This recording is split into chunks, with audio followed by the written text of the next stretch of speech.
Good morning, class 5th students.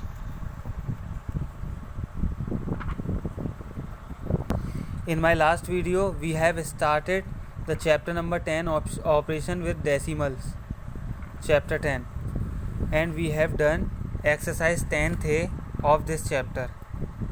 I hope you will be also completed the exercise 10th A. Today we will start exercise 10th B. So take out your book and notebook and we will do exercise 10th B. Before we will do exercise 10th B, we will understand multiplying a decimal fraction by a whole number. Student exercise 10th भी start करने से पहले हम समझेंगे कि decimal fraction को multiply करना एक होल नंबर से. एग्जाम्पल के लिए फाइंड 4.81 मल्टीप्लाई बाय 23. यहाँ एक होल नंबर दे रखा है और डेसिमल फ्रैक्शन का मल्टीप्लाई होल नंबर से करना है हमें. तो हम सिंपल जैसे मल्टीप्लाई करते हैं स्टूडेंट वैसे सिंपल मल्टीप्लाई करेंगे. आंसर को आने के बाद हम देखेंगे डेसिमल कितने नंबर्स के बाद है. जैसे यहाँ 1 2 नंबर्स के बाद पॉइंट है, 2 नंबर के बाद डेसिमल है, तो हम आंसर में राइट साइड से 2 नंबर्स गिन के पॉइंट लगा देंगे. So that was our answer 4.2. As you can see that 4.81 multiplied by 23 equals to 110.63. Similarly 481 multiplied by 0.23 equals to 110.63. So these are the simple steps. Multiply a decimal fraction by a whole number. Multiply as a whole number. हम simple multiply करना है हमें whole number से. Note the number of decimal places in the number being multiplied. Third, in the product place the decimal point after the number noted. Now student, multiply a decimal fraction by number like 10, 100 and 1000 and their multiples. अब हम यहाँ multiply decimal fraction का multiply 10 से, 100 से, 1000 से and so on, इनसे multiply सीखेंगे. Suppose that some examples are given here. We will see the a example 75.08 multiply by 10. जब भी हम स्टूडेंट 10, 100 या 1000 से मल्टीप्लाई करेंगे तो हम देखेंगे कि हमें यहाँ एक डेसिमल फ्रैक्शन का मल्टीप्लाई हमें 10 से करना है. तो हम यहाँ देख रहे हैं कि जो 10 में 10 आता है, तो हम ऊपर बिना पॉइंट के नंबर लिखेंगे 7508 और 10. आंसर में हम पॉइंट को हम, क्योंकि यहाँ 1 के बाद 10 दे रखा है, 10 में 10 है, तो पॉइंट जो है डेसिमल जो है वो अपने राइट साइड शिफ्ट हो जाएगा. राइट साइड 1 नंबर्स के बाद शिफ्ट हो जाएगा. बिकॉज ये 1 नंबर के बाद क्यों शिफ्ट होगा? बिकॉज 1 के बाद एक 0 है, इसलिए 1 नंबर के बाद शिफ्ट होगा राइट साइड में. So answer will B 750.8. Now another example 75.089 multiply by 100. तो यहाँ स्टूडेंट हम देख रहे हैं कि 100 का मल्टीप्लाई यानी 1 के आगे 20 है, तो जो डेसिमल है वो 2 नंबर के बाद शिफ्ट होगा. Because 1 has 20.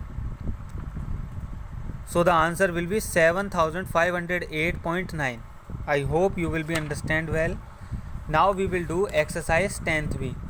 So take out your notebook and we will start exercise 10th B. So exercise 10th B, question 1 to 6 question we will do multiply. So question number 1 has 5 part, A to E part. So first of all we will start part A.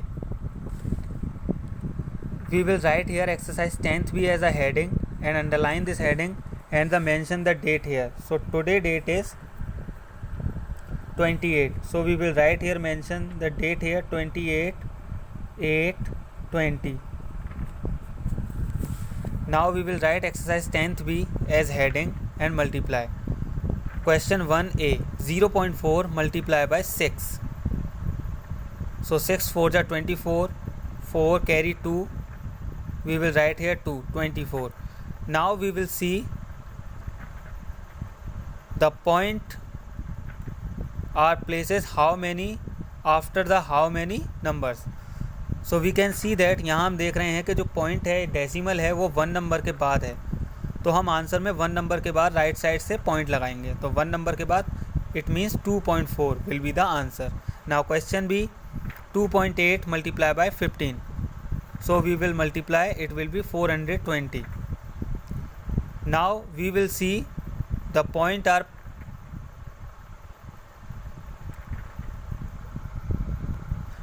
where the point are placed.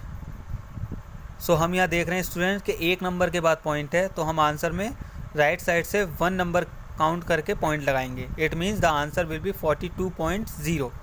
Now question C 3.16 3.16 multiply by 4, it will be 12.64. Now question D 5.72 multiply by 13, it will be 7436. अब हम यहाँ देखेंगे कि point जो है वो कितने number के बाद है, तो 1 2 नंबर्स के बाद पॉइंट है, तो हम आंसर में राइट साइड से 2 नंबर गिन के पॉइंट लगाएंगे 1 2. So we will write here point here, so the answer will be 74.36. Now question E 1.432 multiply by 35, so it will be 50.120.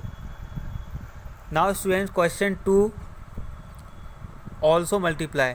So question A to question D are given here. So question number 2A 0.3 multiply by 11, it will be 03.3.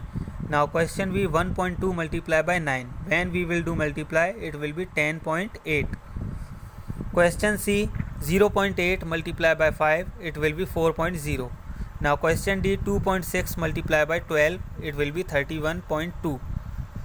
Now students, question number 3, question number 4 and question number 5 you will do yourself. You will do very easily. Now question number 6 I will tell you. So take out your notebook. We will do question number 6. Question number 6 is fill in. Question A 7.12 multiply by 10. Because student यहाँ 1 के बाद एक 0 है, सो हम point जो है वो 1 number के बाद शिफ्ट करेंगे राइट साइड में, so the answer will be 71.2. Now question B 0.467 multiply by 10. Here also we will shift the point after 1 number in right side, so the answer will be 4.67. Question C 12.5 multiply by 10, it will be 125.0. Question D 0.936 multiply by 100, because 1 के बाद 2 0 हैं, so point will be shifted after 2 numbers in right side, so the answer will B 93.6. Question E 356.4 multiply by 100, so the answer will B 35,640. Now question F 4,787.52 multiplied by 100, it will be 4,78,252. Now question G 2.565 multiplied by 1000. यहाँ हम student देख रहे हैं 1 के बाद 3 0 हैं, तो point जो है वो शिफ्ट होगा 3 नंबर्स के बाद राइट साइड में, so the answer will B 2565. Now question H 0.27 multiply by 1000, so the answer will be 270. Now question I 1.3584 multiply by 1000, so the answer will be 1358.4. I hope you will be understand well. Now student question 7 you will do yourself and some more sum for practice. Question number 8, 9, 10, 11, 12, 13, 14, 15 and 16 you will do yourself. Now student, you will do exercise 10th B in your fair notebook and revise it. Thank you.